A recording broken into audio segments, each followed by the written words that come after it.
చేసిండ్రు ఫ్రాడ్ కి వీళ్ళని శిక్షించమని వన్ మ్యాన్ కమిషన్ సుప్రీంకోర్టు వరకు పోయి కొట్లాడిండ్రు. సుప్రీంకోర్టు జడ్జి వచ్చి వీళ్ళు ఫ్రాడ్ చేసిండ్రు వీళ్ళని శిక్షించమని నివేదిక ఇచ్చిండ్రు అధ్యక్ష. వీళ్ళ నివేదికలు మేము ఆరోపణ చేయట్లే, ఈరోజు కమిషన్ ఇచ్చిన నివేదికలు ఉన్నాయి. తొందరలోనే దాంట్లో జైలుకు పోతారు. జైలుకు పోయే దాని గురించి వాళ్ళు చెప్తున్నారు. ఇప్పుడు ఏ విచారణ సంస్థ విజిలెన్స్ అండ్ ఎన్ఫోర్స్మెంట్ నివేదిక ఇచ్చింది ఈరోజు కాళేశ్వరం మీద.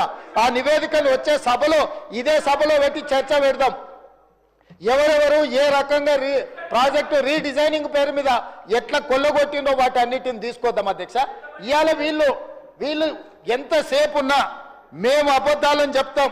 ఆనాడు 2013 భూసేకరణ చట్టం ఉంటే దాన్ని కాదని జీవో నెంబర్ 123 అని కొత్త జీవో, కొత్త రాజ్యాంగం కనిపెట్టి బయింగ్ అండ్ సెల్లింగ్ ప్రాసెస్ లో ఒక నోడల్ ఆఫీసర్ని పెట్టాం, డబ్బులు ఇస్తాం, భూములు గుంజుకుంటాం అని చెప్తే కోర్టు కొట్టేయలేదా? కోర్టు మిమ్మల్ని తిట్టలేదా? ఎన్ని నోటిఫికేషన్లను రద్దు చేసింది? ఈరోజు బలవంతంగా రైతుల భూములను గుంజుకున్నది మీరు. ఒకటే మాట మేమేం చెప్పినాము?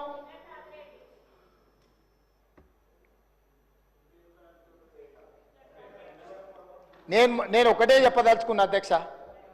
ఈరోజు వాళ్ళు అర్థం చేసుకోవాల్సింది, కామారెడ్డిలో చంద్రశేఖరరావు గారిని ప్రజలు ఓడగొట్టిండ్రంటే ప్రజల ఆగ్రహం ఎట్లుందో అధ్యక్ష. నాకు ఓటమి మొదటిసారి కాదు, నేను ఓడినా గెలిచిన.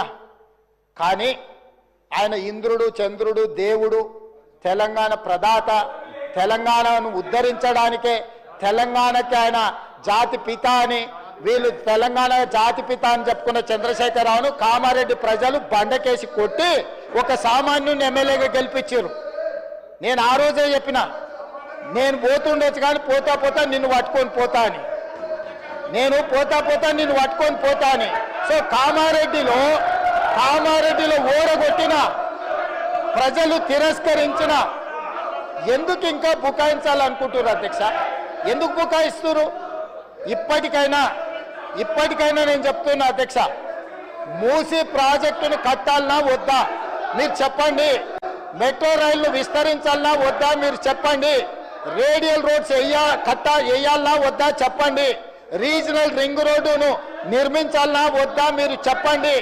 హైదరాబాద్ నగరానికి గోదావరి జలాలను తరలించాలన్నా లేదా మీరు చెప్పండి.